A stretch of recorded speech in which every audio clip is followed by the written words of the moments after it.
Everyone, welcome back to my channel. আশা করছি তোমরা অনেক ভালো আছো, সুস্থ আছো। আজকে ছোট্ট ব্লগে তোমাদের সবাইকে জানাচ্ছি অনেক অনেক ওয়েলকাম। এখন আগের থেকে শরীরটা অনেকটাই ভালো, আর গলাটাও আগের থেকে হালকা হয়েছে, আর নাকটাও আগের থেকে হালকা হয়েছে। কারণ সর্দিতে এতটা পরিমাণে নাক বন্ধ হয়েছিল, নাকটা বন্ধ হয়ে গেছিলো, আমি জাস্ট নিঃশ্বাস নিতে পর্যন্ত খুব বিরক্তি বোধ হচ্ছিল। আর আমি ভিডিওতে ভয়েস দিয়ে দেওয়ার সময় এতটা কষ্ট হচ্ছিল কি বলবো তোমাদেরকে। রয়েছে কাল থেকে এক্সাম রয়েছে, তো সেই কারণের জন্য খুব টেনশনেও রয়েছি। জানি না এক্সাম কেমন হবে, কারণ এই কদিনের এক্সাম খুব একটা ভালো হয়নি। মোটামুটি পাস হয়ে যাবে এটুকু বুঝতে পারছিলাম, কিন্তু কতটা কি হবে সত্যি জানি না। তারপর দেখো বাবা নিয়ে চলে এসেছিলো সেরিগ্রো, কিন্তু কমপ্ল্যান খাওয়ানো হয়ে গেছে, হরলিক্স খাওয়ানো হয়ে গেছে, এবার শুধু সেরিগ্রোটা বাকি রয়েছে। তো সেটাই ওর বাবা নিয়ে চলে এসেছে, আর এটা বেশ দামিও রয়েছে।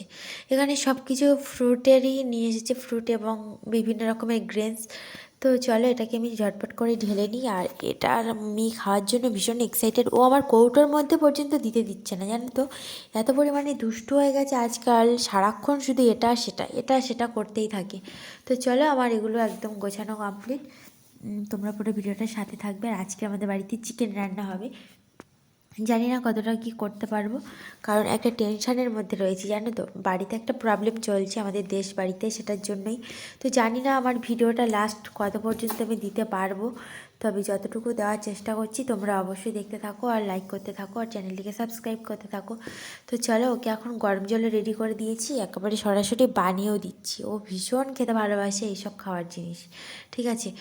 আর হরলিক্স কমপ্লেন হলে তো বলতেই হয় না, ও সকাল সকাল উঠেই কৌটোটা নিয়ে ঘাড়ে করে নিয়ে চলে আসবেই।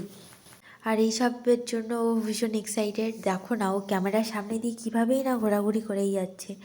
আর বাইরে একটা মুরগি চড়ছে, দেখবে তো মুরগিটা। এই যে দেখো আমাদের কক মুরগি নিয়ে এসেছে কালকে ওর বাবা যখন দেশ বাড়ি থেকে এসেছে, এই মুরগিটা নিয়ে এসেছে। মুরগিটা কিন্তু বাগানে ছুটোছুটি করা শুরু করে দিয়েছে, মুরগিরা পেঁপে।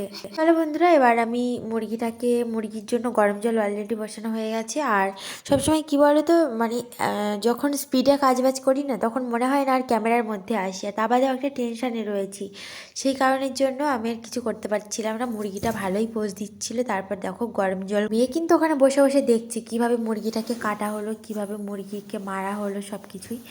আর এখন কিন্তু ঠান্ডাও রয়েছে, আর আজকে খুব একটু বিজিভাবে কাজ করছিলাম, আর টেনশানের মধ্যে ছিলাম, তো ওই জন্য সব ঠিকঠাক ভিডিওগুলো আমি ক্লিয়ার করে দিতে পারিনি। তো চলো আমরা এখন ঝটপট করে শুরু করি। আর রান্নাবান্নাটাই করতে হবে এখনও। অলরেডি 10:30টার বেশি হয়ে গেছে। আমরা সকাল সকাল উঠে একটু মুড়ি মাখা খেয়ে নিয়েছি।